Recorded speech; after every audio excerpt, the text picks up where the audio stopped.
Hey, wrestling fans out there, this is referee Vinny Lax. Listen to Stu's Wrestling Podcast, wherever podcasts are found. You're listening to Stu's Wrestling Podcast. It's time. Your host, Stu Palmer.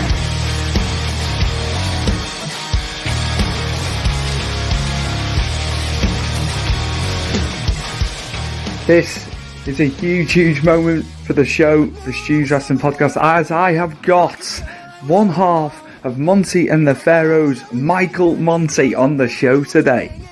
Monte and the Pharaoh has become one of the most well-known wrestling / variety shows and broadcasts in the world of wrestling and beyond.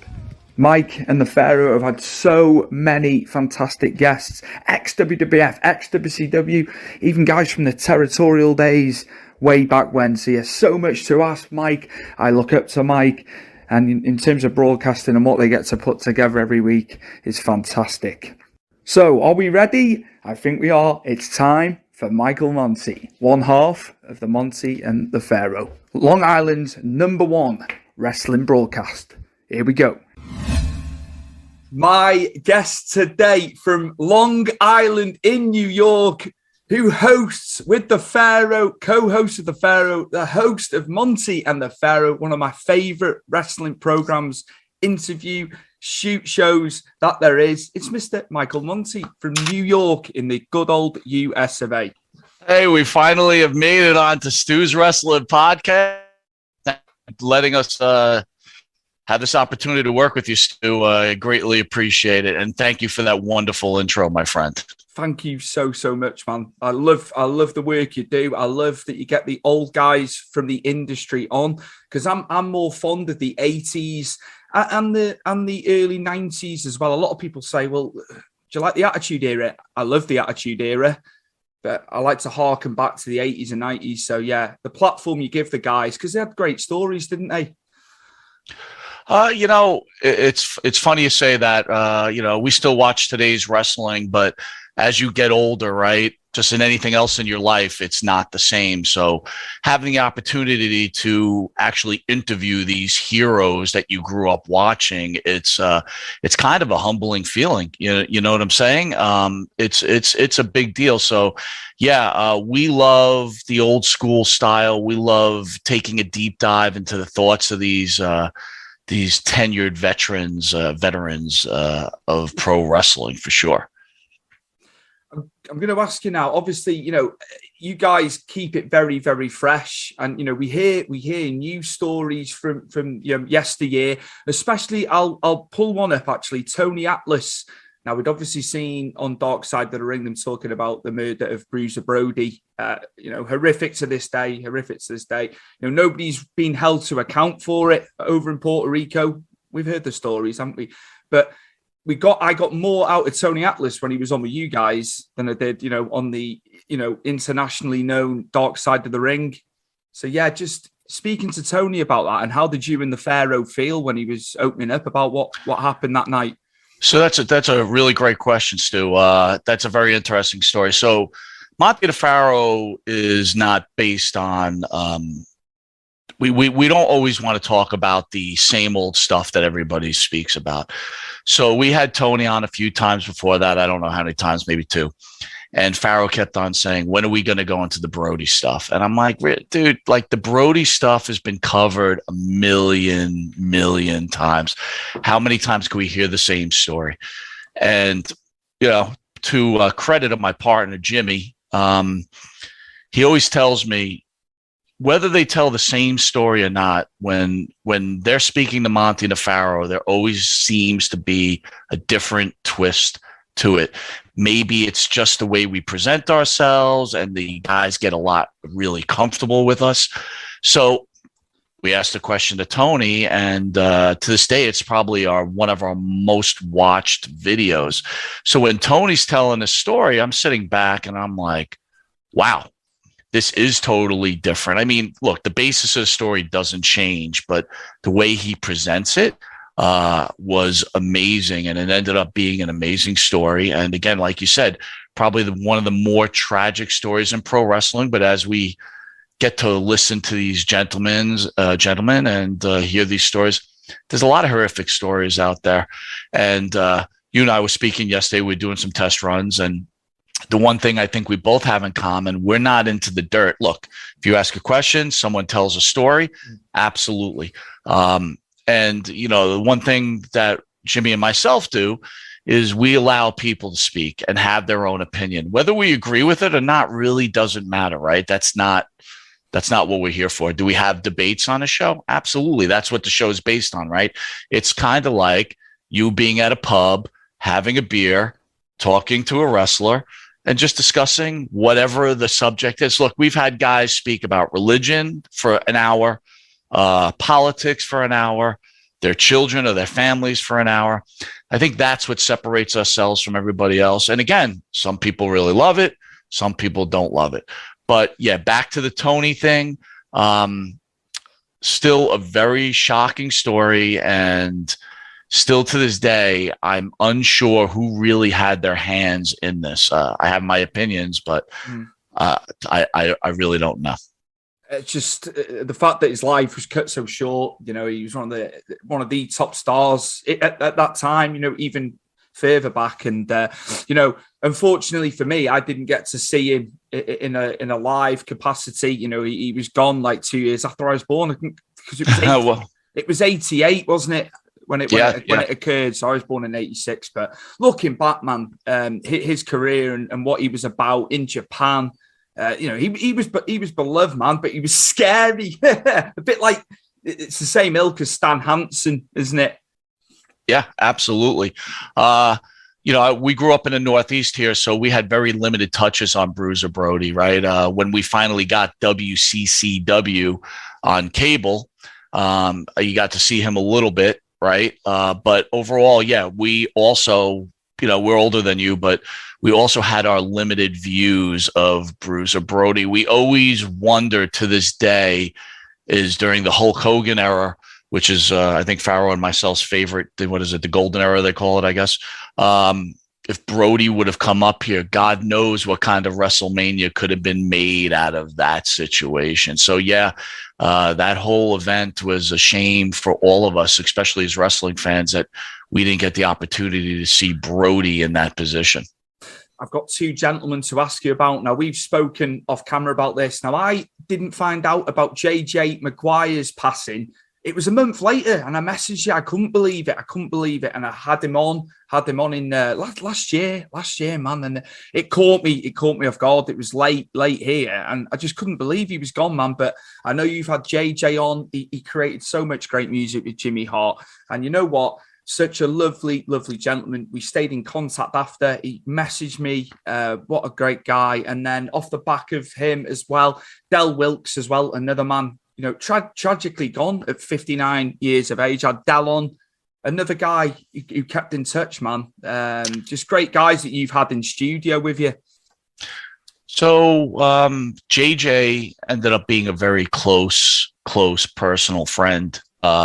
We spoke quite often. Just like in real life, right? Things get in the way. So you get busy at work, you get busy with your family. We've obviously got the show.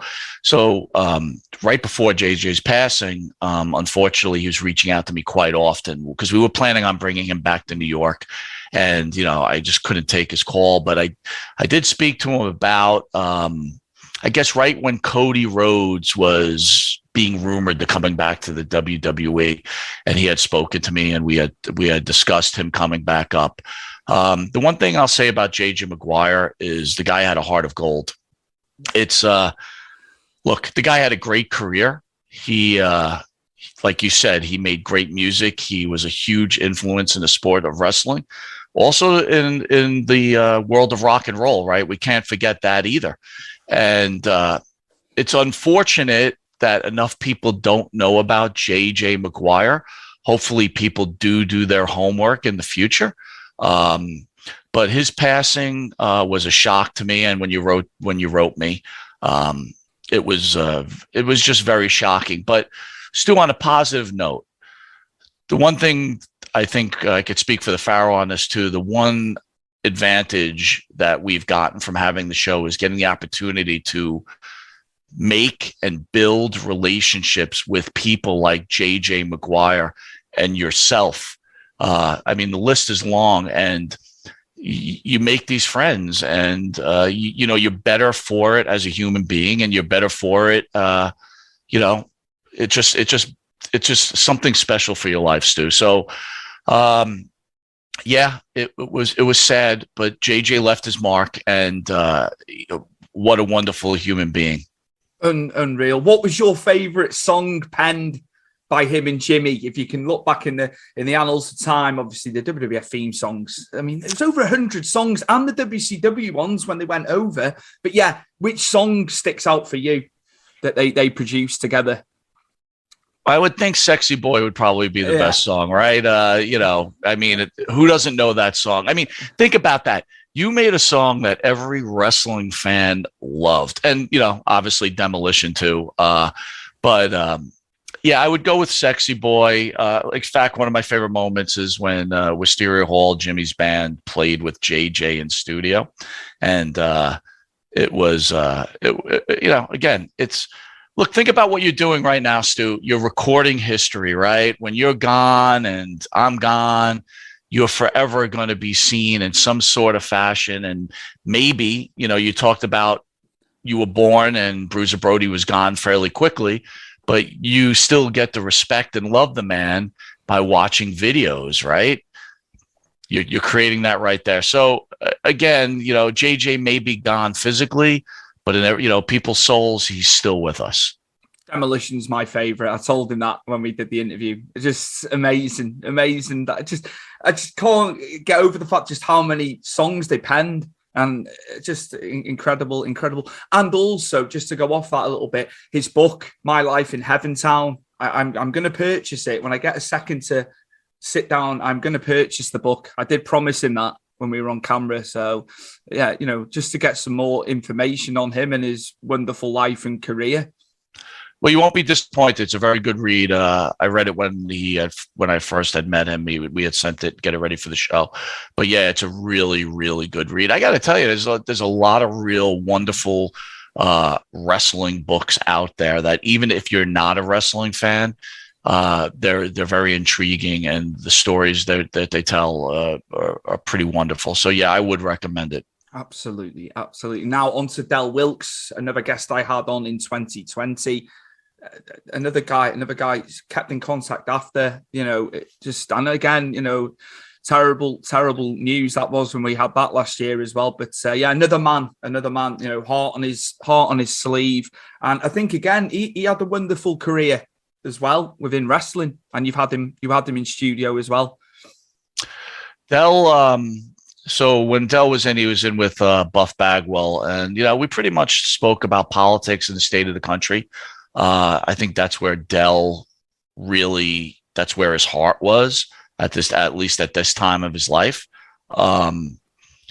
He was a really, really another very special human being. We spoke quite a few times, and another sad passing. But look, I smile when you bring these names up because I think about the good moments, right? I don't.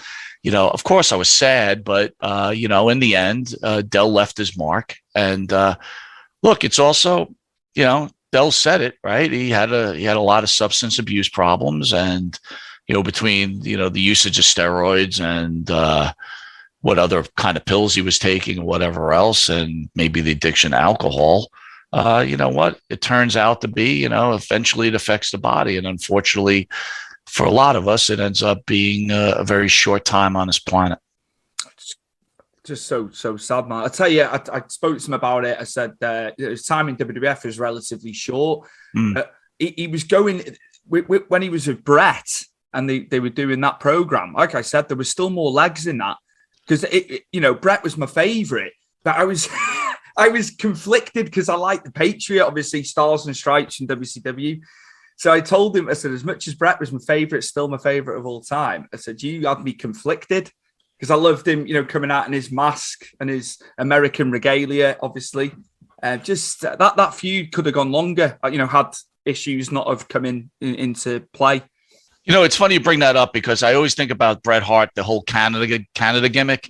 That you're right. That had legs beyond where they went with it. And I ask you, why were you such a great Bret Hart fan? Like, what makes Bret your favorite of all time?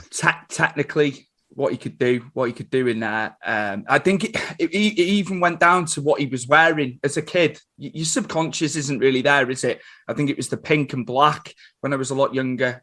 And I could just tell, as much as, when you're younger, you're not much in the loop with it. And your respect levels grow as you get older for what they did. But yeah, he was just my hero, man. And then that SummerSlam 92, I've said about this many, many times. I was in attendance with my dad.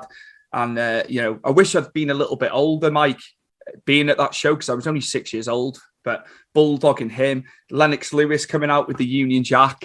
I can remember all the fireworks going off. But yeah, back to Bret, it was a clinic every time. And the feud were perfect. And then, 2 years later at King of the Ring, where they were in the match together, Mr. Perfect, his back was shot, but you wouldn't have known, would you? That was testament to Kurt Hennig. But yeah, just Bret in general, man. I just gravitated to him. Not the best on the stick, but going back to the Canada bit, that's where he found himself. And had WCW not come in for him and all the issues, I think, like you say, we could have seen a lot more. But I think with Del Wilkes, it was a timing thing, wasn't it? Because obviously they were getting Bret ready for Shawn, weren't they? A couple of months after that. Yeah, it's funny, right? I guess you always hear the stories. Again, I'm not any inside, but you always hear the story that they're writing these scripts well in advance, right? 6 months in advance, 7 months in advance, so they stay the course. But it is funny. I agree with you. They could have went a lot longer with that Patriot Bret Hart thing. That thing did have legs. But, again, I enjoyed the Patriots stay up here. I also enjoyed him in WCW when he was with Buff Bagwell, right? Stars and Stripes. So, again, I was always a Patriot guy for some reason. So the one thing I did miss is I wanted Del to wear the mask in studio. Yes. And one of our big jokes is we love when masked wrestlers are around because we want to see them like eat and drink with their mask on, because it's like, I think if we were wrestlers, I'd wear a mask. You know what I mean? It seems kind of fun, right? So it's amazing. Now, you've had countless guests on the show. And I use this terminology. I'm not saying you're playing favorites, but some moments that stick in your mind that have been on the show. Maybe some like funny moments that you can, from memory, doing the show, man. And there's so many, man. I mean, I don't know. My favorite. So again, we don't really mark out, right? It's like we're at a point now in our lives, right? You're a human being, I'm a human being. Obviously, we respect what everybody's done for the industry, and but I will tell you, I would say our favorite moment was when Bob Backlund was in studio.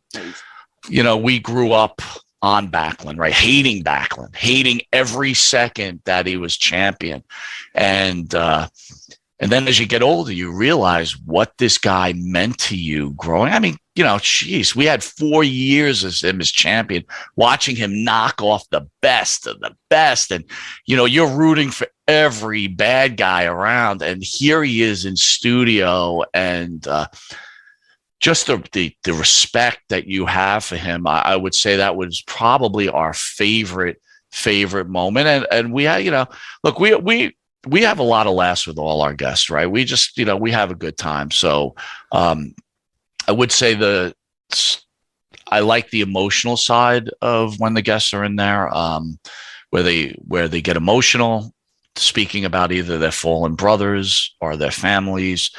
I like the inside deep dive of what's going on in their mind.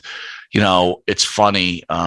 Recently, I think CM Punk came out with a anti-abortion T-shirt during a wrestling show, and I didn't know where I stood on that. I didn't agree with it at the time, and then I started to evaluate. Anybody who watches the show understands I am not a CM Punk guy. I don't like CM Punk. I don't like his agenda. I don't like people with agendas. Right? It's like you got to take care of yourself. and stay away from agendas. But anyway, I digress. I was thinking about how out of line I thought maybe it was for a wrestling show. But then I said, you know what? This is kind of what Pharaoh and I do, right? We interview people and we ask them their political thoughts. We ask them their religious thoughts. So really, was CM Punk off by doing that? So, in my mind, I have to take a retraction and go, you know what? I guess it's okay he was wearing that T-shirt.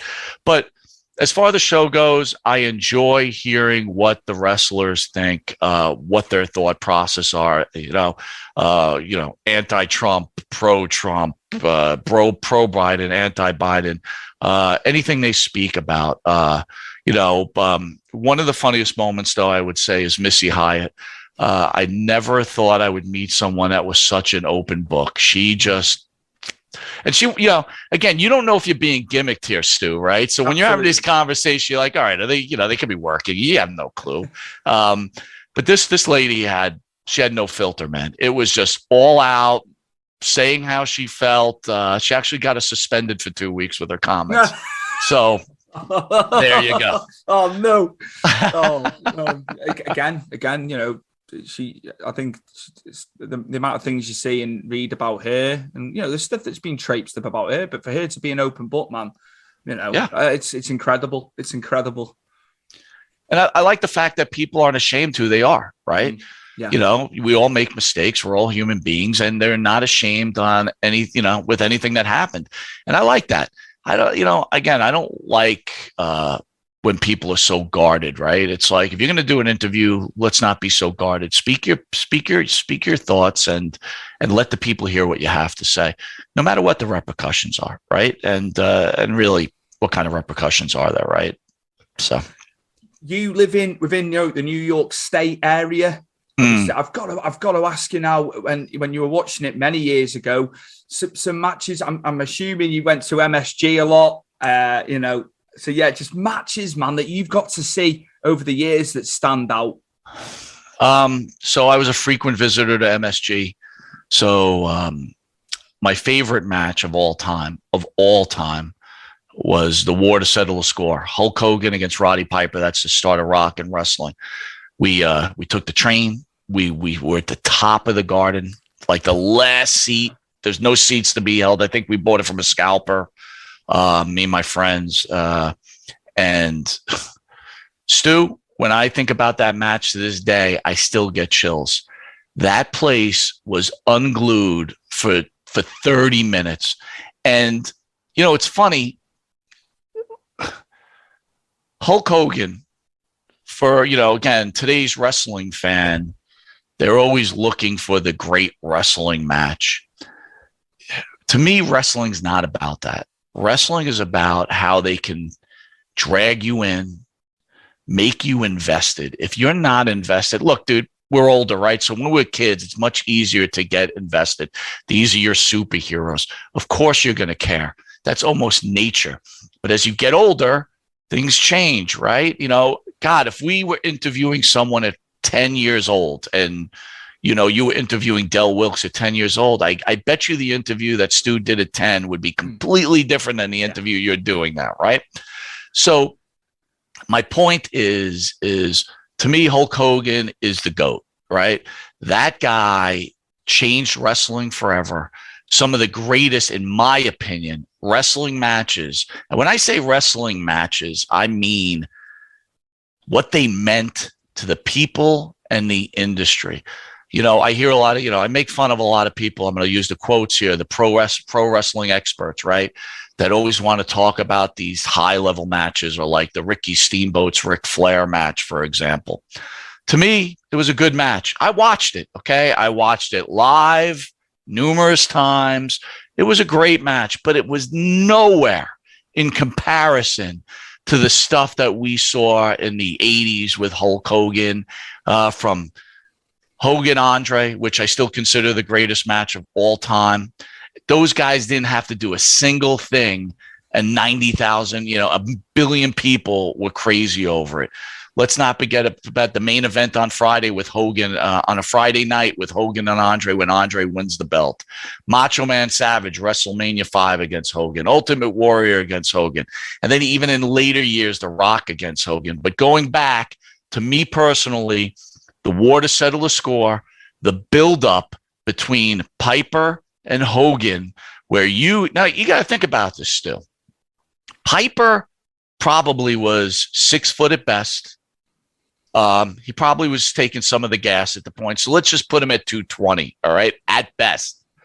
Going against a 280-pound, 6'7" dude who's larger than life, and you're like, this guy's going to beat Hulk Hogan and take that title away. And there was no question that this could definitely happen. And by the time this whole story had built up, Stu, if I could bring you in that arena, Madison Square Garden on that day, there would be no doubt in my mind. I know you said you were there. You said you were there for the British Bulldog and Bret Hart, right? You might say that was the greatest match you've ever saw in your life.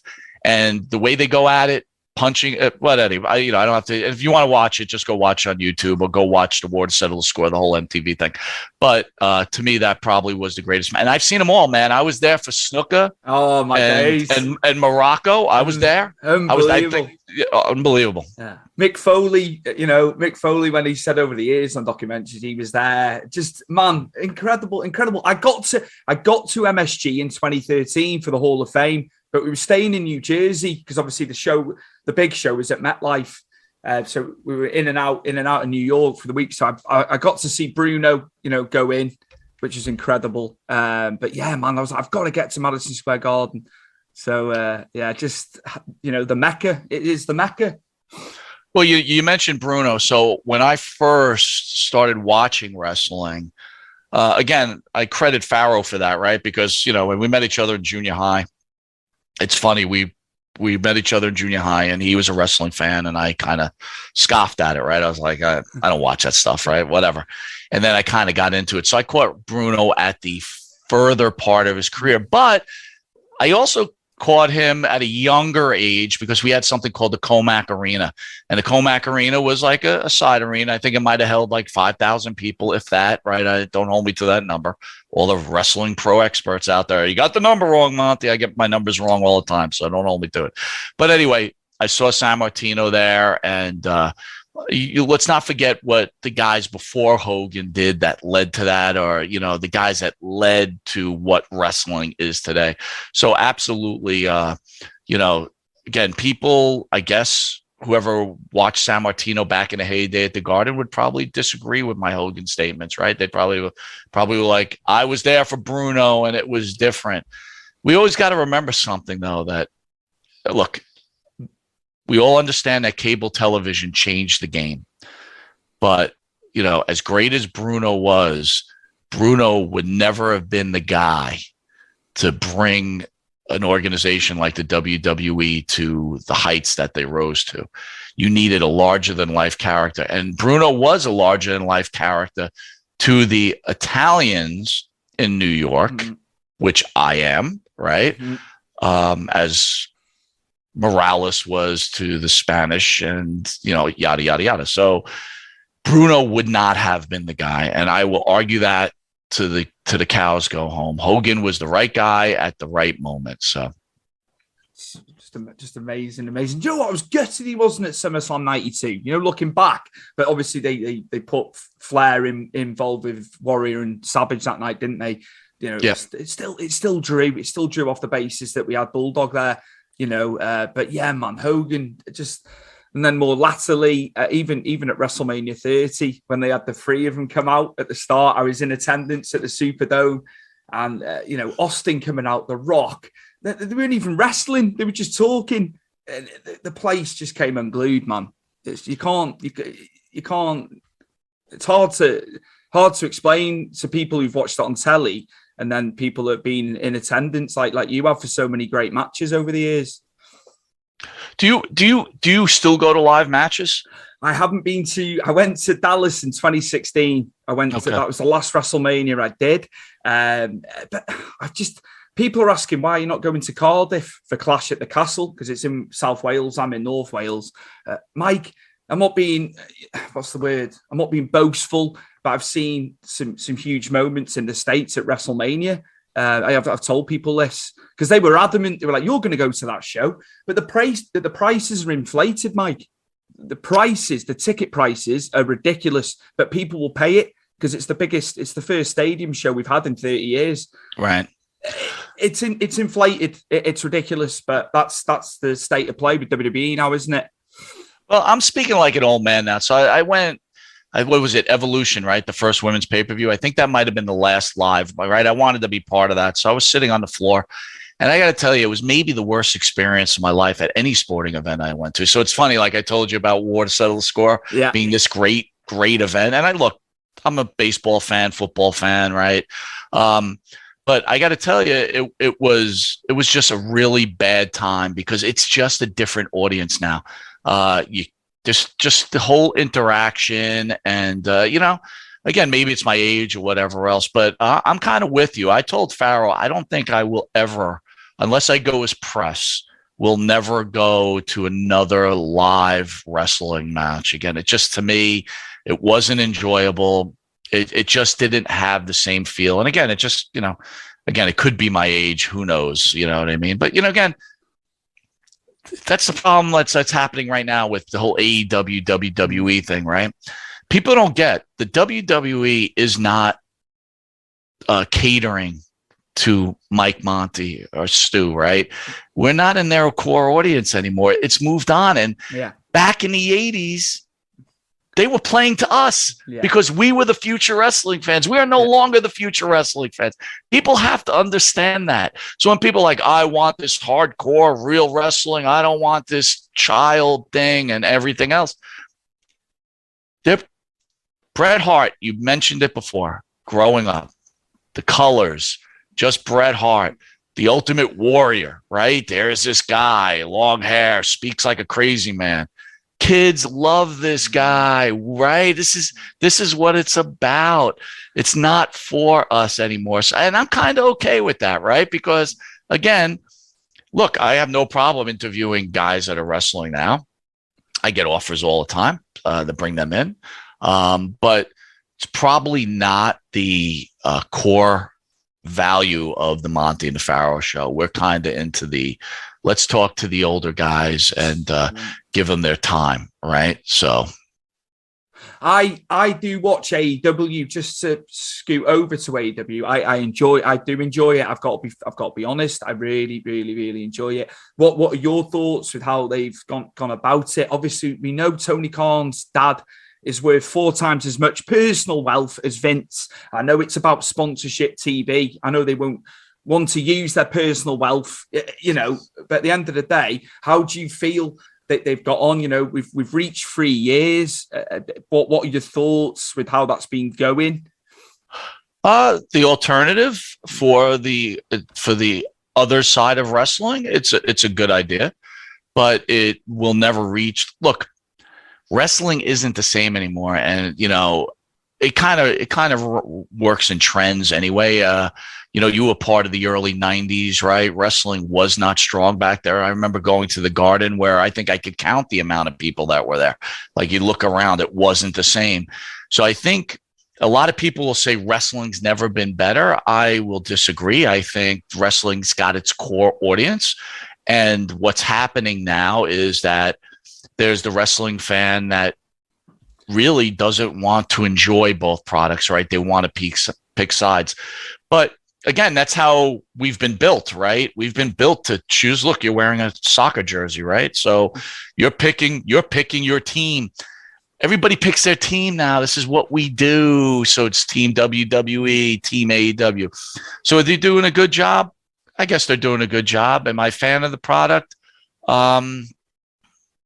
Sometimes, I guess, is the answer. Right now, I enjoy women's wrestling the most. I think they give me that old school feel more than the men do. But overall, if I would say that there's only one real true superstar in wrestling, to the level of, we'll call it a little outside John Cena, who, again, I've reiterated, I don't know if you agree with this, but John Cena was the last great pro wrestler ever. I love John, mate. I love John. We were two of the guys at WrestleMania over the years. I've jumped in a little bit here. They had the headband on and the obviously wristbands. Honestly, there's a photo, and like close friend of mine now. We met in America, and we all live over here, and become good friends. They were all emblazoned in Cena stuff, man. I've always respected him, Mike. Sorry, I jumped in there. No, it's fine. I love the man. I love the man because at the end of the day, when someone like Ric Flair's saying what he's done for the business, a man that's standing at Ric Flair, you only have to listen to what he's said about Cena over the years. He's had a lot of shit, unnecessary shit, I feel, but it's subjective. You're allowed your opinion, Oh, absolutely. But again, like if I was to ask you, you're this great wrestling fan, who, in your opinion, are the five, let's just call five greatest pro wrestlers of all time? And forget about just wrestling. Just when I say wrestle, I'm talking about mic skills, influence on the industry, back of the baseball card, mic skills, anything. Who are the top five? Obviously, it's going to be Brett. Brett is absolutely 100%. Hogan, I've got to put Hogan in there. I was more Ultimate Warrior, but if we're saying like, I love Warrior. I love Warrior, but I didn't really understand it that he was that he was limited because, as you said, he had all the regalia on, and the way they did it, it was amazing. But then again, he had two great matches with Savage. To be fair, I know that was the caliber of Savage. So yeah, him as well. Savage, I appreciated Savage more as I got older. I hated him when he was heel. That's what they wanted. That's what they wanted. That's what the machine wanted us youngsters to feel. But when I look back at like King Macho Man and all that, it was amazing. I think I got one more left here. No, I got two, I think, right? You got Kurt Hennig. Kurt Hennig's in there, and I'm gonna pick a big man. I've got to say Undertaker, just for the longevity and the Vince McMahon and obviously the machine cultivating that character, but he had to go out there and do it, and beating Hogan at Survivor Series, man. I've got to put Taker in there as well, man. I have to because of the time he was doing it, the length of time. So I'm listening to your list, and who could disagree with that list, right? Now, people can't disagree with it, but in the reality, though, when you look at it, it's hard to argue. You name some of the greatest stars of all time. But my point is here, you brought up Ric Flair. You notice Ric Flair is not on your list. Because I could extend. I said this to TJ Wilson, to Tyson Kidd when I had him on a couple of years ago, and we both agreed I could have a top 25, and that's not that's just individuals. I could throw 25 with tag teams. I could eat it easily. I could extend off 5. Flair's in there. Okay, so Flair would be in your top 25. You think he'd be in your top 10? Yeah. How do you feel about Flair? I've got to ask you. I thought Flair's one of the greatest of all time. I thought he was a huge influence on the industry. But when I think of the greatest of all time, Ric Flair's not on the list. Again, I can't argue with your list at all, but I could tell you what, I could definitely put probably 10 wrestlers before Ric Flair's name even comes up in my mind. Because let's be honest, Ric Flair was huge for the industry, but he was at a time where he was in an organization that was limited. It was a limited organization. And when he came up here, he did nominal damage. I will tell you that I went to the first Madison Square Garden Ric Flair Hulk Hogan match. I've told this story. The place was empty. Empty. It's mad, isn't it? It's mad to think that, but then he was NWA, wasn't he, through and through? Mm-hmm. It was a different type of audience. That's crazy. And then we didn't get the match at WrestleMania 8, but I know they did the house show circuit all them times. It's crazy that we didn't get it. But obviously, were they doing it on the basis of what you're saying, that it didn't draw? Well, it's smart business, right? They did the test market, and it wasn't doing well. Yeah. So yeah, I mean, you're hitting it right on the head, Stu. So probably the best decision not to have that match. Maybe if you look back in the annals of time and you go, man, imagine if they had that match, what it could have been. It was what it was. I think As far as I remember, and I'll even go to WCW stuff, I don't think the chemistry between Hogan and Flair was very good. I don't think their styles matched up. And again, Ric Flair is not in my top 10 greatest wrestlers. And here's another guy you didn't mention, and I'm making a point here. Ricky the Dragon Steamboat. He's not in your top 10. I respect the man. I respect the man, and you look at even in the NWA with Flair, those matches, Chi-Town Rumble and all. Again, I can make a case for him. And we haven't even touched upon tag teams. Some of your favorite tag teams, man, just through the 80s and stuff. All right, don't kill me for this. All right, well, you won't kill me. You won't kill me on the first one. My favorite tag team of all time is East West Connection, Adrian Adonis and Jesse Ventura. I wasn't an AWA guy, but I did watch them. And then when they came to the WWE, unfortunately, they didn't have a run together, really. But they were incredible. And then the Mega Powers. I argue with Pharaoh all the time about that. I felt that the Mega Power was one of the greatest tag teams of all time. Whether they, again, I know they were put together for a reason. Yeah. But I love the Mega Powers. And if you want to just talk about pure tag teams, look, you got the Midnight Express, you got all that. But again, WWE guy, man.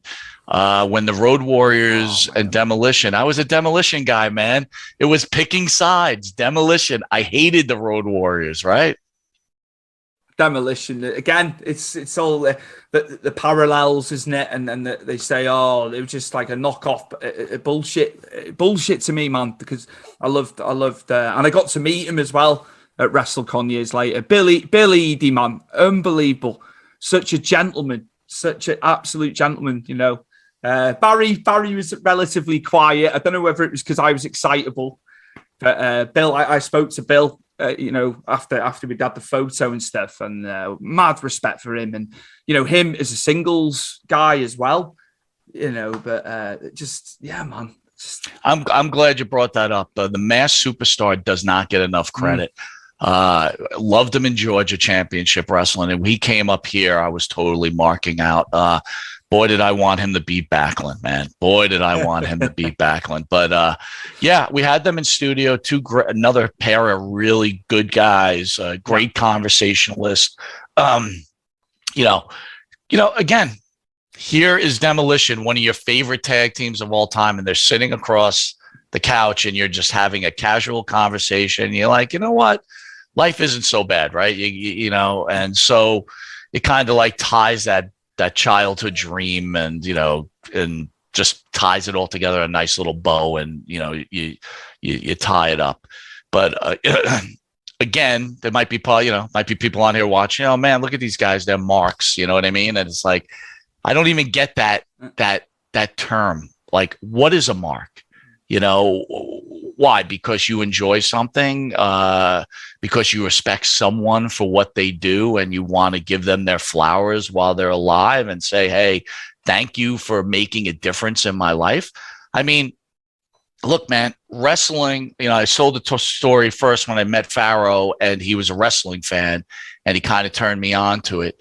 And watching these guys and being on the microphone, and they're big, right? They're monsters. And this goes back to our AEW conversation. Today's wrestler looks like you or me, you know what I mean? And, not knocking you or me, but there was something special about watching a guy who looked like a superhero and spoke like a superhero, and he was going to do this and he was going to do that. And it kind of makes you, as a kid, maybe come out of your shell a little bit, be more comfortable speaking to people and the public because you feel confident. Or maybe it has you hit the weights and start taking care of yourself. Whatever it's done for you, like you said about Brett, what he's done for you, right? So the terminology mark, fanboy, I've yet to get that, right? And I yet to get it even more, Stu, like for someone who's doing what you're doing, and to use that kind of terminology, because I will tell you that's a hard, strong rule with Pharaoh or myself, is that a fan is a fan, right? These are the people who are showing you the respect to watch your programming, right? Ask you questions, and then you're going to degrade them by calling them a mark or a fanboy. I don't get it. So back to the original question is that's wrestling changes for a lot of people, change their life like baseball, football, whatever. But wrestling on a different level, right? Because it's almost like, other sports, for some reason, when a wrestler is on a microphone, and especially when we grew up, when it was more of an old style with them sitting there with one-on-one with the announcer, you felt like they were talking to you, right? And that, to me, is the difference. Absolutely. It's just, yeah, you can't. People try and bait me. People try and bait me with that. The marks. So I'm not. Yeah, all right, then that's what you think. That's what you think of me. That's fine, Mike. Now you've had countless interviews. We're into the hundreds of guests that you've had, yourself and Pharaoh, on the show.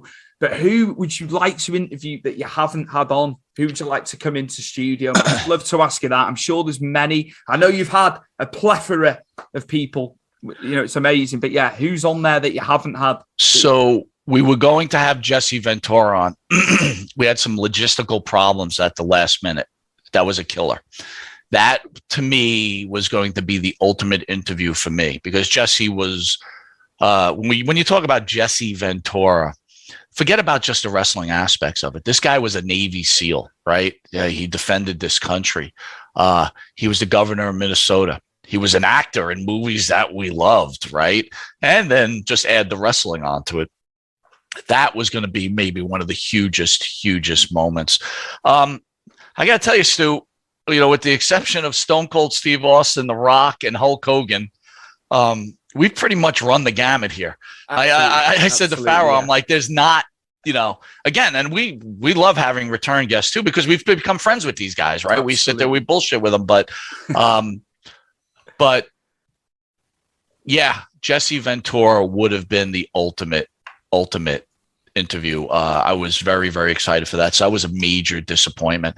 And again, maybe it's for the best, because I think maybe I probably wouldn't have been able to speak for the first 20 minutes of the interview. But you know what, man? They're all, it's funny, Stu, sometimes you think a guy's coming on and you don't know what you're going to get. I know, use Tonga Kid, for example. I'm like, look, Tonga Kid to me was special, right? Because growing up, he's the guy that replaced Snuka for a little bit when Snuka was hurt after the whole Piper angle. And I'm thinking to myself, okay, the guy's had a decent career, but where are we going with this? And they just surprise you. And also you're like, wow, this is just incredible.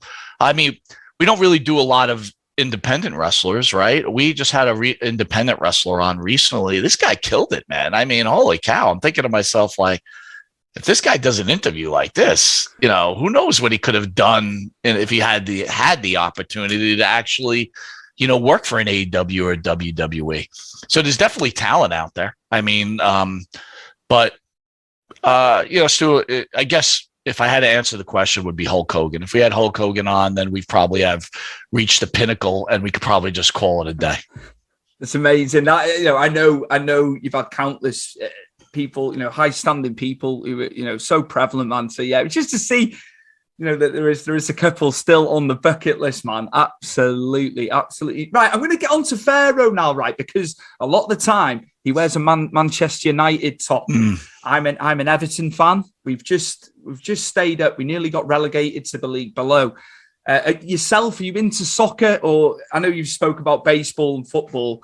But is soccer, do you ever catch any soccer, football, our version? I actually played soccer on the off season growing up. I was a football player, but I also played on the off season. And then I actually coached for, 14 years of soccer. Wow. But if you ask me if I'm a huge fan of it, I am, but more on the women's side, right?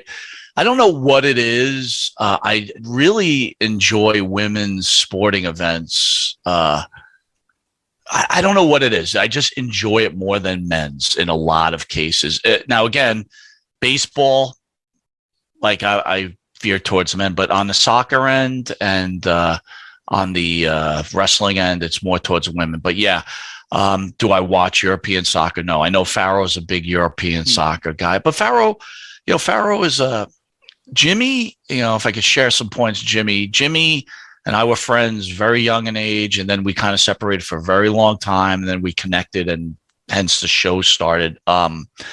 Jimmy is a really special type of guy, really nice-hearted guy who loves sports and can rival anybody in professional wrestling, meaning his love for professional wrestling is well beyond mine, right?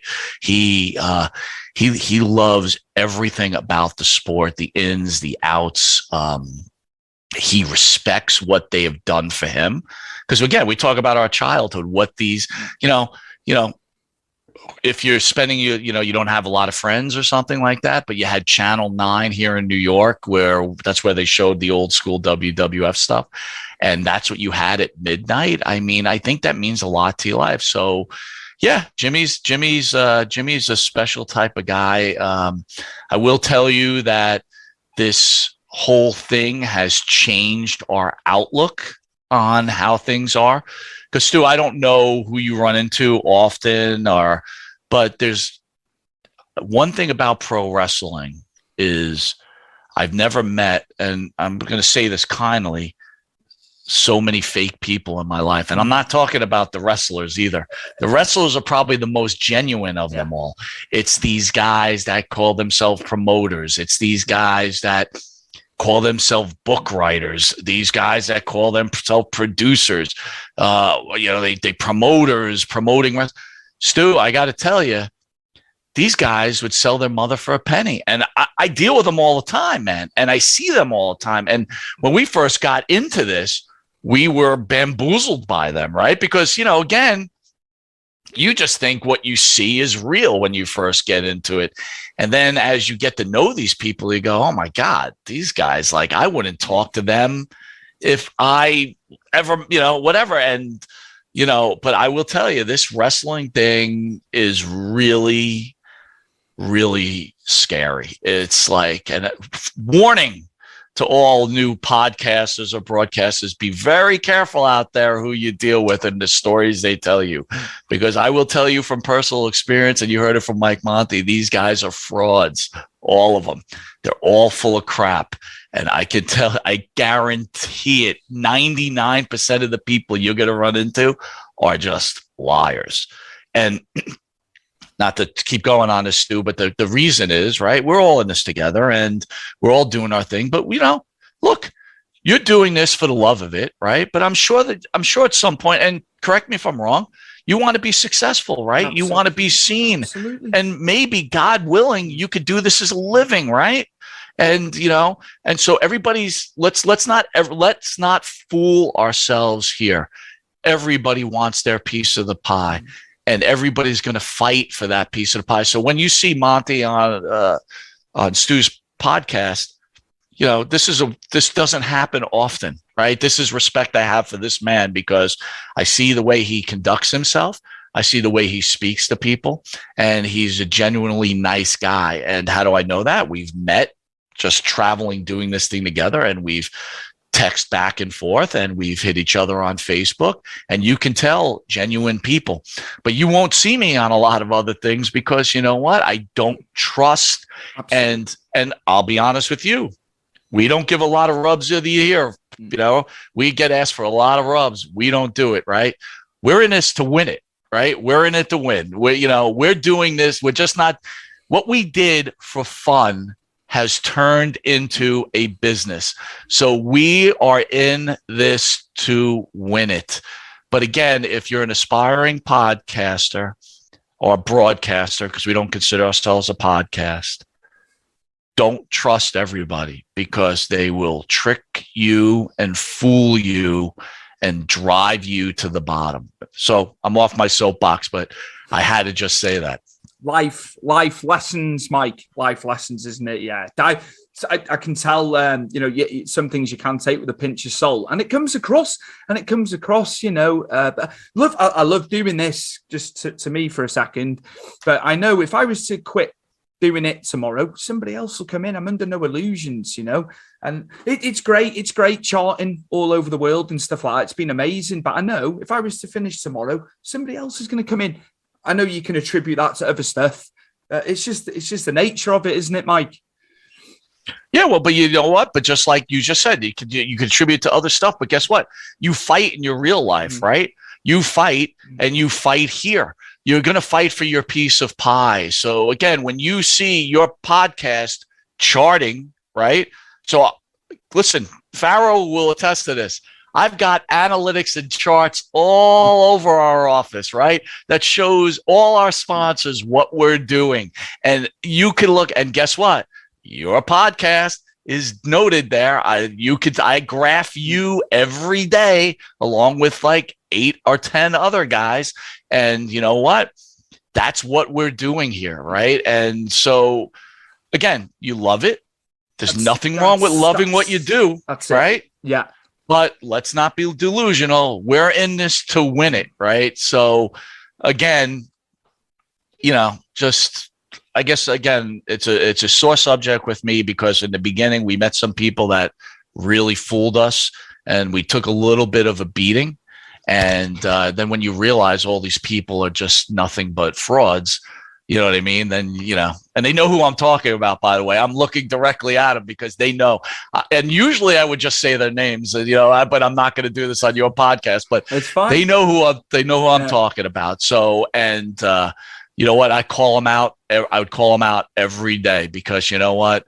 There's one thing. I don't believe in dishonesty. So whatever. But again, we'll stick to the point. But again, I'll reiterate that you are one of the different guys out there. Thank and you. there's not many of them. That's for sure. I respect you and Pharaoh, what you do. I look up to you guys.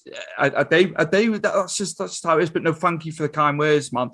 I think it's being believable. You can tell when someone's, there's been countless podcasts, especially through COVID and lockdown. Wrestling, it was just like, it was rehashed stuff.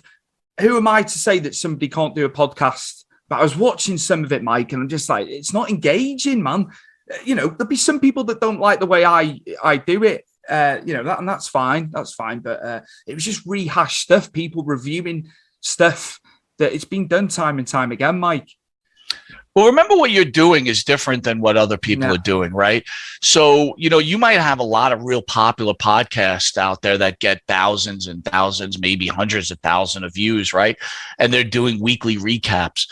But here's the ticker or the warning to this whole thing.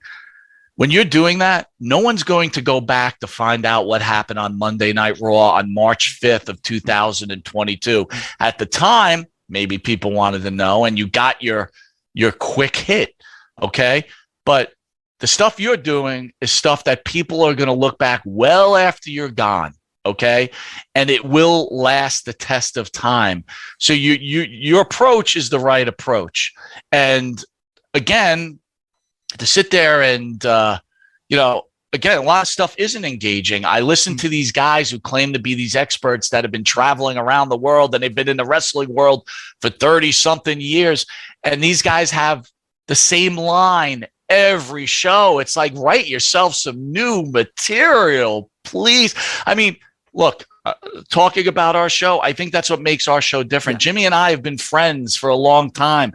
So this is not like we have a script, right? There is a script, right? There's bullet points that we're going to hit, but our conversations are not scripted. But that comes with two people that are very close friends that don't necessarily agree on 99% of the things that go on in life, much less wrestling. And we have a conversation. And the conversation translates well, in my opinion. That's what differentiates ourselves from each other. And I think when the wrestlers are in there, they realize that too. This is not your regular wrestling show. I don't have to sit there and talk about 1978, what I did. We're just going to talk about whatever hit us this day. It doesn't matter. And that is the beauty of the show. And that's the beauty of your show. And that's the difference maker. So again, these people that are around, they may be getting these hits at this point, but it won't last. It's not sustainable. being sustainable is the secret here. And so again, I think we're on the right pace here. Absolutely. Well put, Mike. Well put as well. Yeah, that's it. That's it, man. Now, in closing, I'd just like to know what's coming up on Monte and the Pharaoh. What's coming up? Obviously, I know you've got scheduled stuff every week as well. I'm aware of everything that goes on. But yeah, for the viewers and listeners who haven't seen your stuff, just to let them know what's coming up on the schedule, man. So just for people that may not know us and you're just catching us for the first time, and thank you again, Stu, for having me on. Pharaoh obviously sleeping. That guy, that's all he does is sleep. So he only wakes up for the show. He's like a vampire, right? Thursdays at 9:00, and then he goes back in his coffin until next Thursday. It's Long Island's #1 pro wrestling broadcast. Okay, it's a television show. It's seen about by 100,000 viewers weekly. We're on all social media. The show is two friends that discuss wrestling and also do interviews with legends of the past and possible legends of the future. We've had every superstar you could think of. You can catch us on all social media and see who we've had, catch old interviews. They're very engaging. We've had some actual social media wars with some other podcasts that have translated well. And when I mean translated, they were done in fun, with some seriousness. Well, a lot of seriousness. But upcoming guest, we're looking at Greg Valentine in July. Amazing. One of the greatest of all time. We were supposed to have Gary Wolf, Vito, Big Vito, and Shane Douglas. Again, Shane's been a regular on the show, but we had some producers. So Vito will be back in studio. And again, my expectations is we'll have Greg Gagne on the show. Listen, if they wrestled, they will be on the show. And, and then we have our regulars. And again, on the channel, we've got also other shows. So even if you're not a wrestling fan, you could go to our YouTube channel, which is just YouTube page or Patreon page. We've got Dave Hebler, who is the bodyguard for Elvis. We've got Macho Man Days, which is the Macho Man impersonator. I've had Much on. I love that interview with you and him. And by the way, you got a nice little hit on the dirt sheets too, right? Yes, so that's pretty good. Yes, they picked it up. That's always a bonus, Mike. It's always nice to see it in print form. Tell me how you feel when you see yourself on the dirt sheets. Fine, because it's all been positive, but maybe there is some negative. I'd love to hear some negative, Mike, and I'd take it on board as well. But that's just it is positive. But I know for a fact people have slated me. I just get when you get an aura. You're saying about trusting people and the level of trust. It's like what's actually being said. It's quite funny to me. But as you get bigger, it's just going to keep happening. Yeah. You know what I mean? But you know what? Believe what you do, stick to what you have. And you know what? Look, dude, you can't be everything to everybody. When Pharaoh and me were first doing it, the comments that were said about our show, Pharaoh used to go crazy. Seriously, get these guys off, block them. I'm like, everybody has a right to their opinion, man. And you know what? That's why we do this. You want to put yourself in the public eye.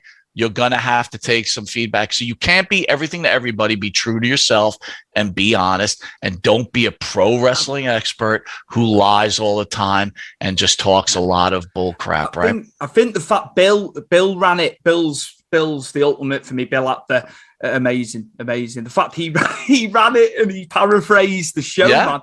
And I've been trying to get Bill on for 3 years. We've had back and forth. I love Bill. I love Bill. And Bill Apter was one of my favorite interviews. Another legend in this industry. And again, to have him mark your show. See, I'm watching you now, right? We didn't even talk about this. Of course, we've never discussed this off camera. No, I know everything that's going on. That's my job, right? I'm the business guy, and I'm the straight man of this whole operation. And I'm watching what everybody's doing, because guess what? You could always learn from someone too, right? You know how you said, like, you watch some of these shows and they're just awful, but guess what? Sometimes there's gold in there. If you listen enough, you could go, kind of like that approach. Could use that, maybe. You know what I'm saying? If you ask Pharaoh will tell you he don't watch anybody. He doesn't care about anybody, but he's full of shit. So my point is, bro, is I just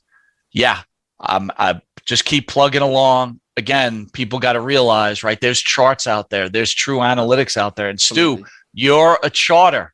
I can name a lot of people that are not charters. So, understand that what you're doing is making a difference. It's just a bonus, the charting. I going back to that. As long as I'm enjoying it, it's lovely. It's lovely to see Apple and all that and doing so well. But yeah, it's just the day I don't enjoy it is the day I call it a day. But yeah, and there's been a few times since 2019 where I've been close to calling it a day. I'll be honest. But that's my what made you decide that you wanted to be done? It was just like personal headspace. I've had stuff go on the years. I've had some mental health stuff. I take medication. But at the end of the day, it's like my version of serotonin. They say go to the gym, go for a run. That's what the podcast is to me. It's my serotonin. It's my good vibes. For you.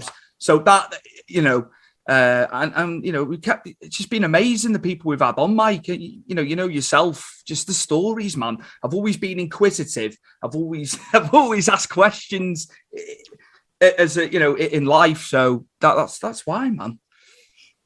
Well, you got to keep going at it, man. And you know what? It's like you always got to get trials and tribulations in life, right? And you just got to work through it.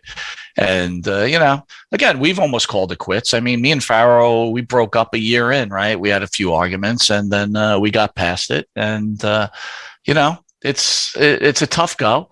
And again, look, you're younger than me, but we're late to the game in this whole thing, right? Yes. People have been doing this a very long time. So to achieve what they've achieved, look, there is something called first to market. So if you're first to market, doesn't mean you're better. It just means that you've got the advantage of being first to market. And if you've been around for 4 or 5 years, a 4 or 5 year jump's a big deal. There's guys that have been doing this stuff since 1998, whether they've been doing it on their phones or whatever else they've been doing, right?